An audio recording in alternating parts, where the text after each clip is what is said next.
1절 아담, 셋, 에노스. 34절 아브라함이 이삭을 낳았으니 이삭의 아들은 에서와 이스라엘이더라. 오늘 이 시간 그 역대상 1장의 말씀을 함께 나눌 수 있기를 원합니다. 우리는 이제 역대상으로 들어오게 됩니다. 근데 역대상은 사실은 시작하면서 조금 우리의 마음을 힘들게 합니다. 왜 그러냐면 그냥 이름들만 계속 나열되어져 있기 때문이죠. 그래서 그 이름이 우리에게 어떤 의미를 가지고 오느냐라고 할 때에 참 그것을 이해하기가 쉽지 않은 그런 이제 부분들이 있습니다. 그러나 역대상은 이걸 이제 족보라고 하죠. 족보라고 하는데 이게 어디까지 나오면 9장까지 나옵니다. 그래서 9장까지 계속 이름들이 나와요. 그래서 우리가 이 부분들을 조금 힘들게 생각할 수도 있지만 그래도 9일 동안 우리가 이 부분들을 좀 나눌 수 있기를 원하는데요. 역대상에 대해서 우리가 좀 잘 생각해야 될 게 있습니다.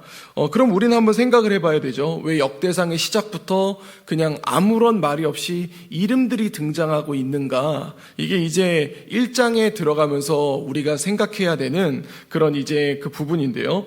어제 이제 우리가 마무리를 했던 열왕기서와 오늘부터 묵상하는 역대기는 약간의 좀 차이가 있습니다. 그러니까 이제 역대상은 그러니까 쉽게 말해서 언제 기록되었는가, 아니 그 전에 누가 기록됐는가라고 할 때 그것을 알 수 없다라고 얘기를 하지만 대부분의 학자들은 에스라가 기록하지 않았을까라고 그렇게 얘기를 합니다. 그렇다면 역대기가 언제 기록이 됐냐면 에스라가 기록했다면 그 에스라가 살아있을 때 기록을 했었겠죠. 그런데 그 에스라가 살아있을 때가 어느 때였었냐면 이스라엘 백성들이 이제 고레스의 칙령으로 인해서 자기의 조국으로 돌아오게 됩니다. 조국으로 돌아와서 그들이 처음에 이제 우리가 해방됐고 우리가 우리의 나라로 돌아갈 수 있고 우리의 나라로 돌아갈 때에 이제 그 고레스 왕이 이제 재물까지 이렇게 줘갖고 너희가 이걸로 가지고 가서 이제 성전을 다시 짓고 그렇게 해라 라고 했을 때에 그들은 기쁜 마음을 가지고 그것을 들고 왔습니다. 심지어 그냥 단순한 재물뿐만이 아니라 재정적인 것뿐만이 아니라 성전에 있는 기물들까지 들고 왔기 때문에 그들의 생각은 이제 하나님의 성전 안에서 우리가 다시 나라를 일으킨다라는 그 생각을 가지고 나아갔었던 것이죠. 그런데 조금 생각해 봐야 될 게 뭐가 있냐면 이제 바벨론이 남유다를 포위하고 그들을 침략하고 그들이 멸망했을 때에 그 땅이 과연 정상적으로 남아 있었겠느냐라는 것이죠. 쉽게 말해서 그 땅의 어떤 그 능력자들, 힘이 있는 자들은 다 바벨론으로 끌려갔지 않습니까? 그러니까 그 땅은 황폐되어져 있던 겁니다. 그들이 와서 그 땅을 돌아보니까 진짜 생각과 달랐죠. 왜냐하면 가나안 땅이라고 했을 때 그들이 생각했던 가나안 땅은 젖과 꿀이 흐르는 땅이었거든요. 그리고 이 바벨론에 끌려왔다가 다시 이제 남유다로 돌아갈 때에 한 70년이라는 세월이 됐다라고 하면은 그러면 끌려오기 전에 왔었던 사람들이 다시 돌아갔던 사람들은 굉장히 적었을 겁니다. 거의 없다고 봐야 되겠죠. 그리고 그 바벨론에서 태어난 사람들이 많이 움직였을 텐데 바벨론에서 태어난 사람들은 자기 조상들의 땅을 원래 우리 조국의 땅이라고 했을 때에 그곳은 젖과 꿀이 흐르는 땅이야 라고 설명을 들었을 겁니다. 그런데 그 땅으로 다시 돌아가니까 그 땅은 황폐했습니다. 그 땅은 뭐 잘하는 것도 없었고 그 다음에 자신들이 생각했던 성전은 이미 무너져가지고 정말 다시 세워야 되는 그런 형편에 놓여져 있었습니다. 그런데 그들이 이제 어떻게든 처음에 일어날 때에 그래 우리가 다시 성전에 가서 다시 우리가 예루살렘에 가서 성전을 세우고 하나님이 다시 임재하게 하시고 그리고 우리가 우리나라를 다윗의 시대처럼 다시 한번 힘차게 나아가보자 라는 마음을 가지고 이제 그들이 나아갔었겠죠. 그런데 그들이 그렇게 나아갔을 때 이미 그곳은 황폐되어져 있었고 또 한 가지는 그래도 짓자라고 했을 때에 어떻게든 지으려고 했지만 그들을 방해하는 세력이 또 왔었다라는 겁니다. 방해하는 세력이 와서 그들은 결국 어떻게 되었냐면 먹고 사는 위주로 돌아가게 되었다라는 것이죠. 그래서 학계서도 우리가 보면은 뭐가 되어 있냐면 너희가 하나님의 성전을 짓기 위하여서 보내는데 너희 집을 짓는 데에 매여 있구나라는 식의 이야기가 나옵니다. 그만큼 이제 이 사람들은 하나님의 성전을 지어야 되는데 이 자기 집을 짓는 데에 생존에 그렇게 이제 매여 있는 상황이 된 거죠. 그런데 사실은 그 사람들이 그걸 알았을 겁니다. 그 사람들이 그걸 알았을 거고 자신들이 제대로 살고 있지 못한다라는 것을 느꼈을 거라는 것이죠. 그런데 그때에 기록된 것이 역대기입니다.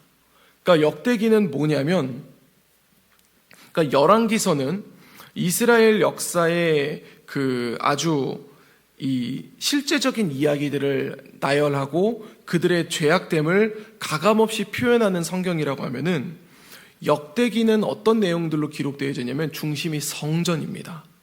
성전이 중심으로 되어져 있어요. 그래서 이 이스라엘이 어떻게 시작되었고 어떻게 여기까지 왔고 어떻게 우리가 지금까지 오게 되었는가에 대해서 알려주고 있는 것이 역대기입니다. 그러면서 이제 이 하나님이 역대기를 통해서 이스라엘 백성들에게 뭐라고 얘기해주고 있냐면, 태초에 이제 천지를 창조할 때부터 시작했던 하나님이 너희를 택하고 너희와 함께했고 지금까지 너희를 인도하였노라. 그리고 나는 지금도 너희와 함께 있으니 너희는 포기하지 말고 계속해서 이 성전을 짓는 일에 나아갈 수 있도록 하려라고 하면서 기록된 게 역대상 역대하입니다. 그래서 오늘의 이야기를 보면은 어디서부터 시작이 되냐면 아담부터 시작이 됩니다. 1장 1절을 보면은 아담부터 등장을 하죠. 그러니까 지금 이 이스라엘 백성들에게 뭘 얘기해주고 있냐면, 너희가 멸망해서 포로로 갔다가 너희는 다시 돌아온 형편이지만 너희는 인간의 시작부터 이어져 오고 있다라는 것을 보여주고 있습니다.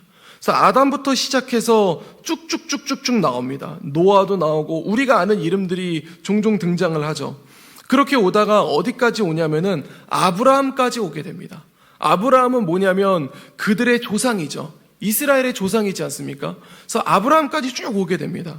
그리고 이제 아브라함이 이제 자손들이 있었지만, 그러나 34절에 보면 아브라함이 이삭을 낳았으니라는 것을 강조합니다. 그냥 단순하게 28절에서는 아브라함의 자손은 이삭과 이스마엘이라, 그러면서 이스마엘의 족보는 이러하니라고 되어져 있는데, 독특하게 34절은 아브라함이 이삭을 낳았으니라고 그렇게 기록이 됩니다.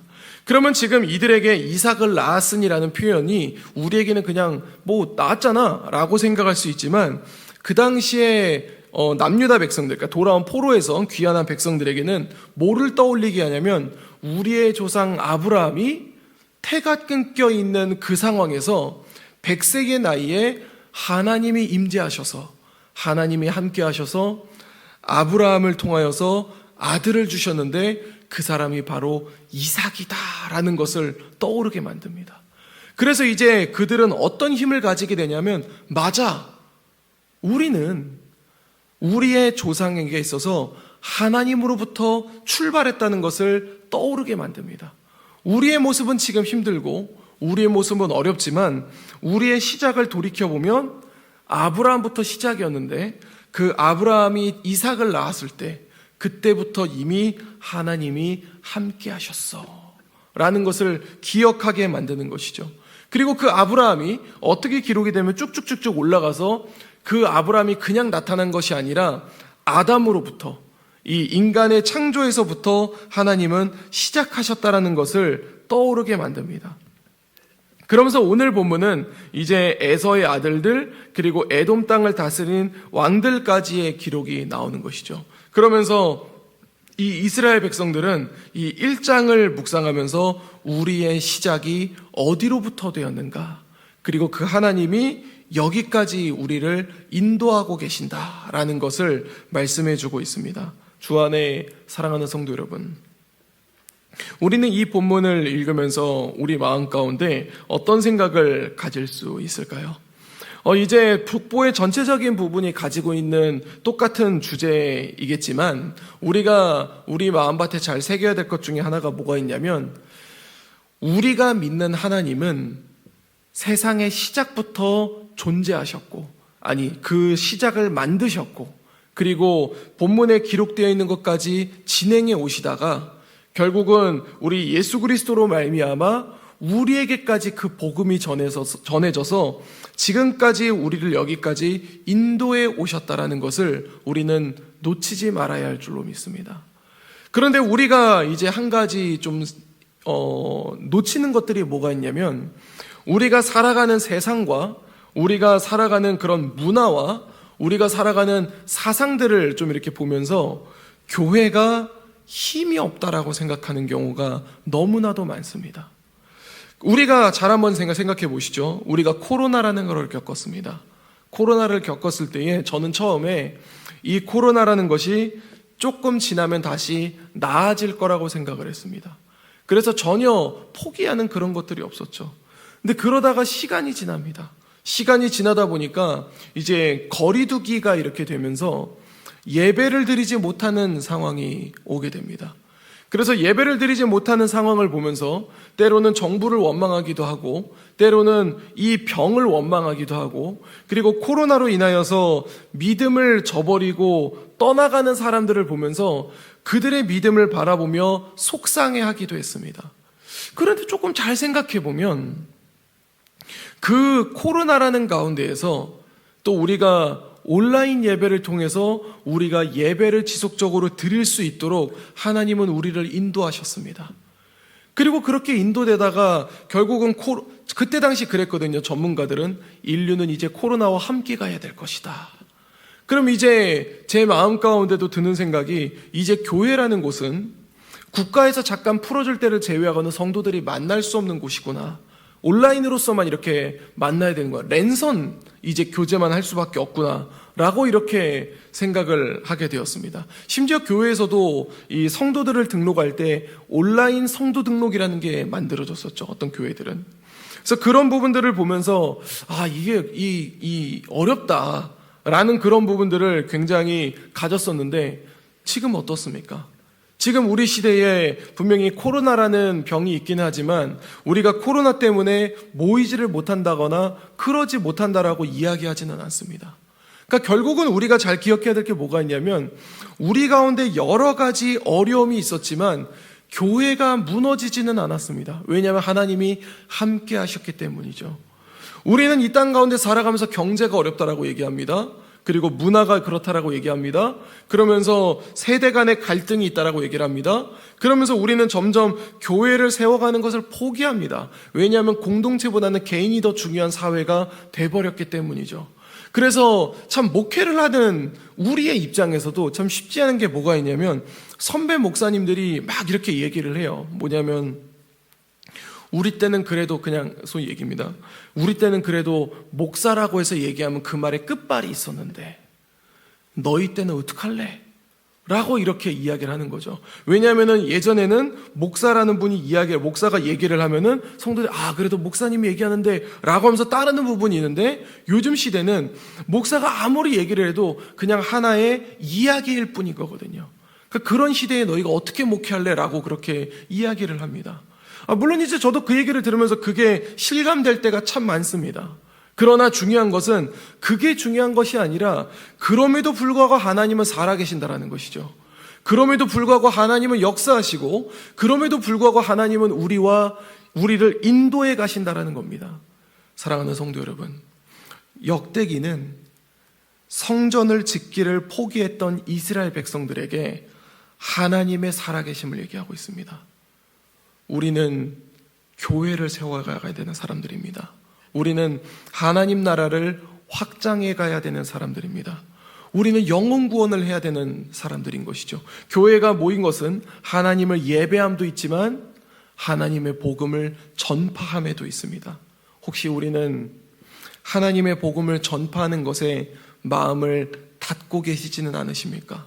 어쩌면 그 발걸음에 조금 많이 망설여지고 있지는 않으십니까? 우리의 능력으로 하는 것이 아니라 하나님이 우리를 인도하시고 하나님이 우리와 함께 하실 것입니다. 어떻게요? 오늘 본문에 아브라함이 이삭을 낳았을 때에 아브라함의 능력으로 한 것이 아니라 하나님이 그에게 은혜를 주셨기 때문에 여기까지 올 수 있었던 것처럼 말이죠.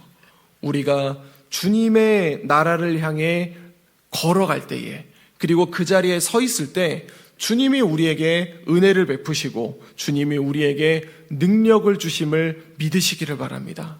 이제 오늘 하루가 시작됩니다. 오늘 하루 또 우리가 살아갈 때에 여러 가지의 목소리와 여러 가지의 환경들이 우리의 마음을 다치게 만들고 우리의 마음을 무너지게 만들 수 있겠지만, 오늘 본문의 말씀을 기억하면서 내가 믿는 예수님은, 내가 믿는 하나님은 세상을 창조하시고 지금까지 살아계시고 지금까지 우리와 함께 하시며 영원히 함께 하실 그런 하나님이라는 것을 마음밭에 새기고 기억하면서 오늘도 주를 향해 한 걸음 한 걸음 걸어 나아갈 수 있는 우리 재건부평교회 모든 성도님들이 될 수 있기를 우리 주 예수 그리스도 이름으로 간절히 축원드립니다. 기도하겠습니다. 이제 오늘 받은 말씀으로 함께 기도하겠습니다. 비참한 상황 속에 있는 포로 백성들이지만 하나님이 그들을 어떻게 시작하게 하셨는지 알아보게 하여 주소서. 우리 믿음의 시작이 어디로부터 왔는지 기억하게 하시고 주를 향한 믿음을 가지고 전진하게 하여 주옵소서.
이제 개인의 기도 제목을 가지고 하나님 앞에 기도하시기 바랍니다.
수고하셨습니다.